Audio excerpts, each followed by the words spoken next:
So in the grain truck walk around, which I hope you watched, if you didn't, that's okay. But in that video, I mentioned that we needed the pintle hitch on the back of that truck to go get something very special and very cool that we bought.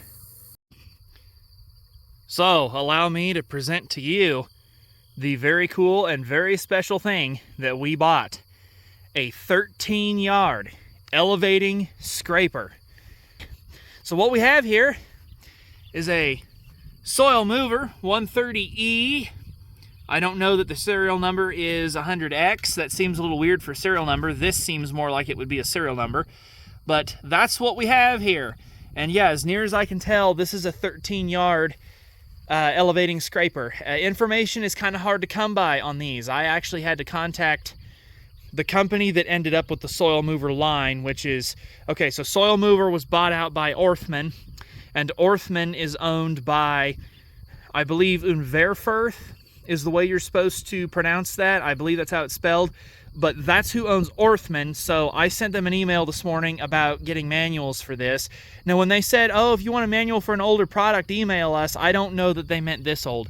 So the only information I can find on this is a sales brochure that's listed on eBay, and that puts this somewhere in the mid to late 60s, I think. Hopefully somebody that watches this video is more of an expert on these than I am, because I'm not really an expert on scrapers much at all, let alone a soil mover.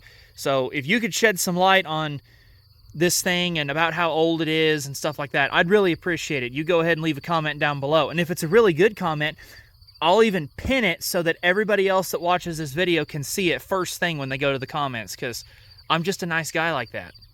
So even though I'm not much of an expert on scrapers, I can use some general knowledge to look over something like this and determine maybe a little bit whether or not it's worth buying. So first thing you got to look at on these is tires. And it's got, got too excited. Doesn't want to, ugh. All right, we'll cut that part out, maybe. I might get lazy. Anyway, first thing you gotta look at is tires. So this basically has 4 great big airplane tires on it.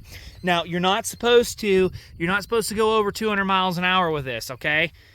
Which, and I don't know what knots is in miles an hour. I don't have that memorized yet, but we got 4 good tires on here. Those 2 on the front are good. This one here on the rear, I mean, oh, sure, they're weather checked, but they're basically airplane tires.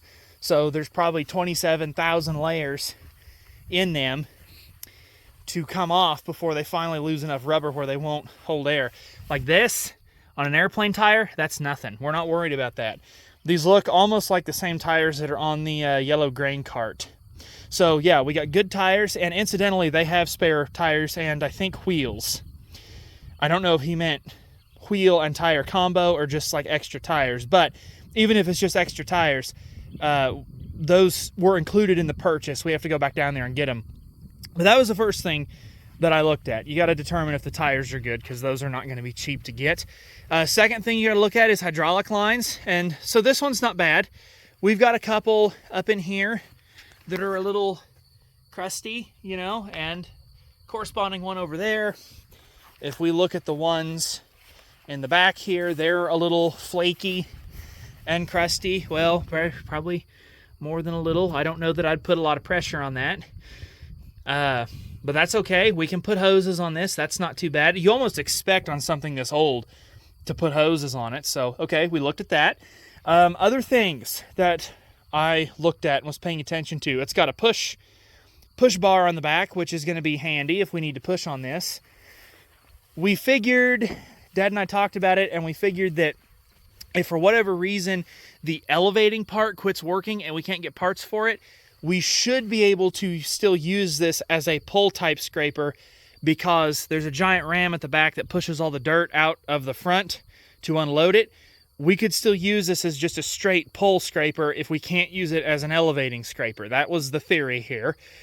So we did think about that. We looked at that. The only real problem with this, and I'm just showing this because I'm here, is that this pin has walked out more than once based on that weld.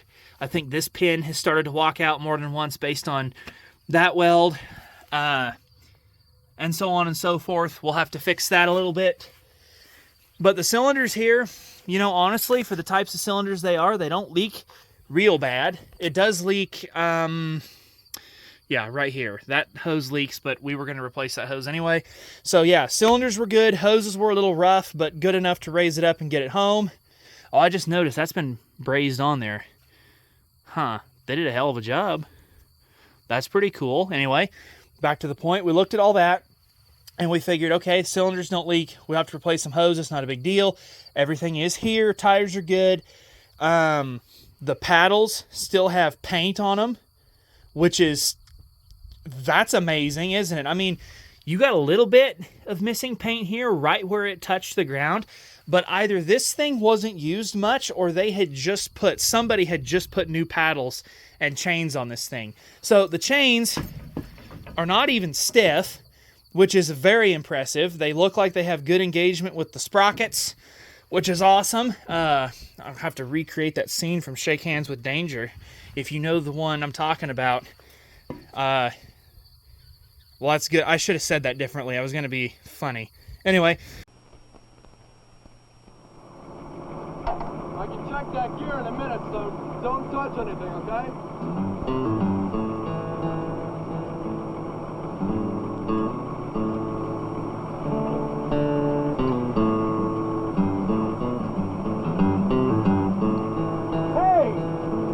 Get down from there! Now!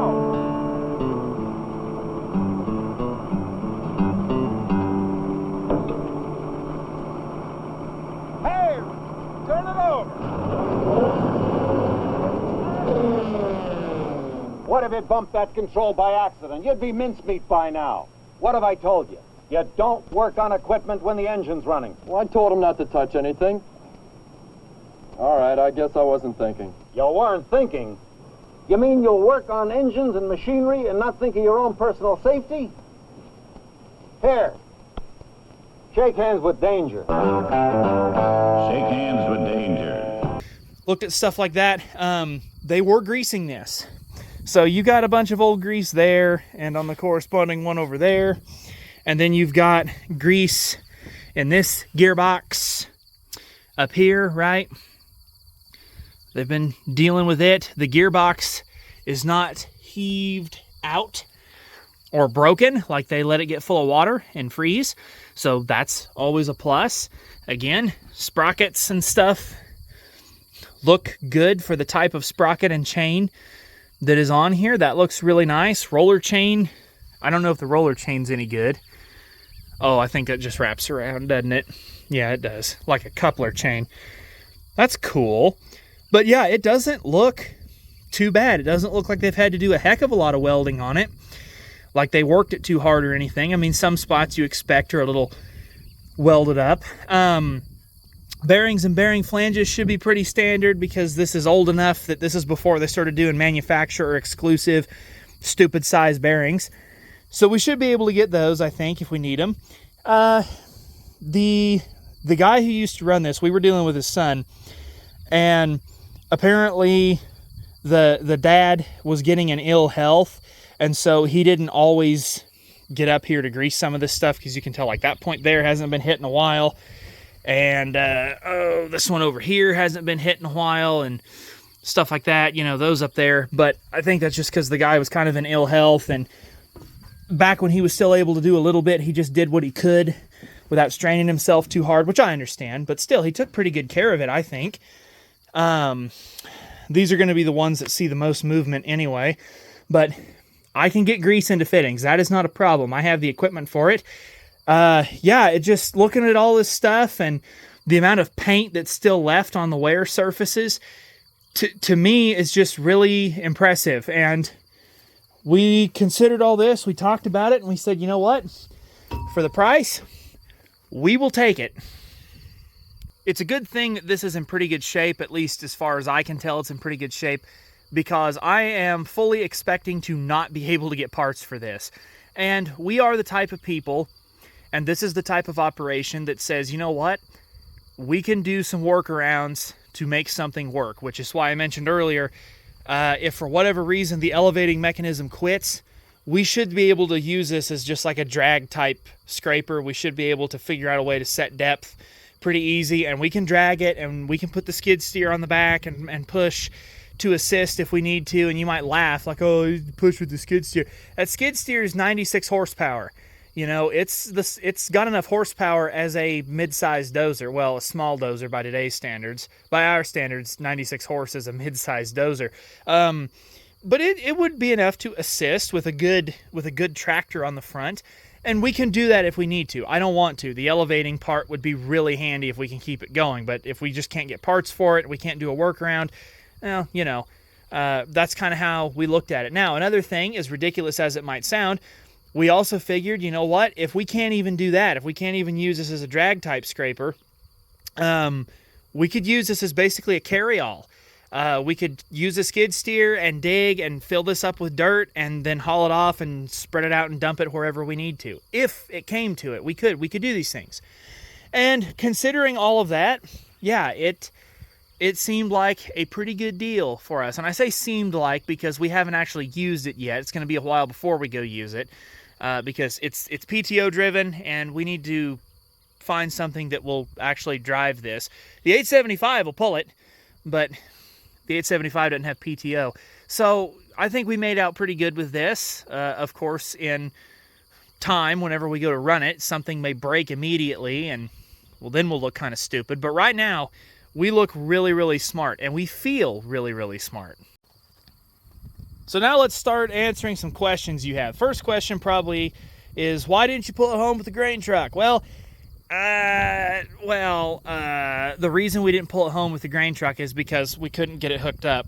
The pintle hitch on that Ford is so far underneath that dump bed, or rather the dump bed hangs so far over the back of the frame where the pintle hitch is attached, that this is way too short to get under there and hook up.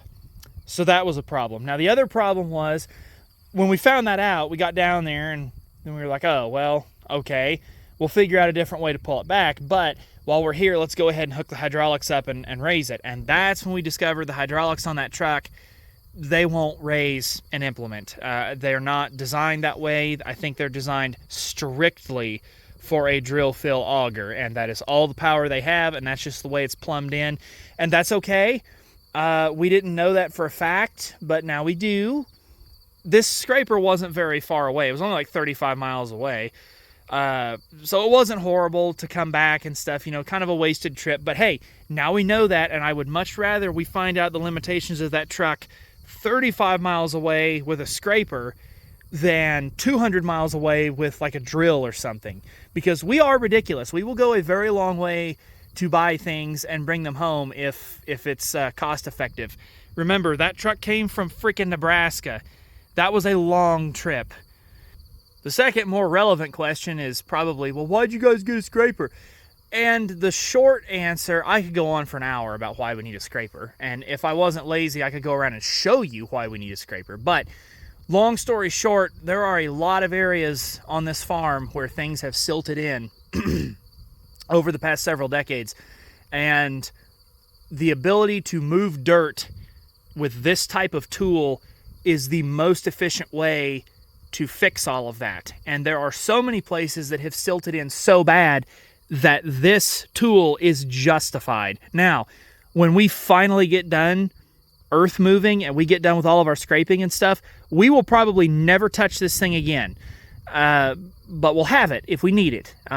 This thing's going to have a lot of work cut out for it. That's all I'm going to say. It has a lot of work cut out for it, but we do need a scraper. This wasn't just a fun toy that we wanted just because. This is something we do legitimately need. There is a lot of dirt work to be done around here. And when the time comes to go out with this and start actually scraping, I'll show you the extent of the damage and all of the wonderful places that this thing is going to go. Well, look who finally decided to come out and steam us. Yeah, I hope you guys can see how hazy it is still from that fog this morning. And I don't think there's supposed to be a lot of wind today, so yeah, today's going to be fun. I think by golly, that covers just about everything I care to cover on this here soil mover scraper. This is a very big win for us. The cost of getting this, even though it was, 6 hours, 7 hours to get it home. The money we saved because we didn't have to spend what we thought we would spend on a scraper somewhere else, that is a huge win for us. And not only that, but this is also a bigger scraper than we were looking at. I mean, these are all very good things, and we got this sooner than we thought we would. A scraper, I mean, not this one specifically. So yeah, we came out really good on this deal, I think. For the cost of a few hoses, and, well, we need to make another end for that PTO shaft, but that's not a big deal, and that's okay. We aren't work brittle, and by the amount of equipment and other fun treasures around here, that should tell you we're not work brittle, because nothing would get done around here if we were. So yeah, with all that being said, I will get off here. I hope you guys enjoyed looking at this. I enjoy looking at this. It's really nice. And if you have any information about these old soil movers, if you used to run these or anything, yeah, feel free to leave a comment. I would encourage you to. You can even send me an email if you want, because I'm not an expert. We do have a neighbor. He has an elevating scraper.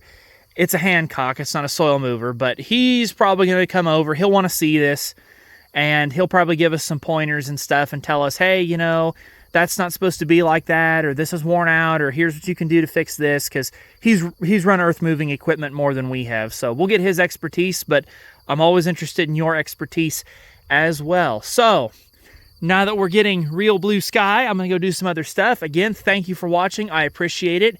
And I'll have some more videos out for you, hopefully into October. We're still not done planting, and we've got a few other things we're messing with that are kind of time sensitive, but I think in October I'll start putting videos out regularly again. But until then, we'll see you guys later. Take care.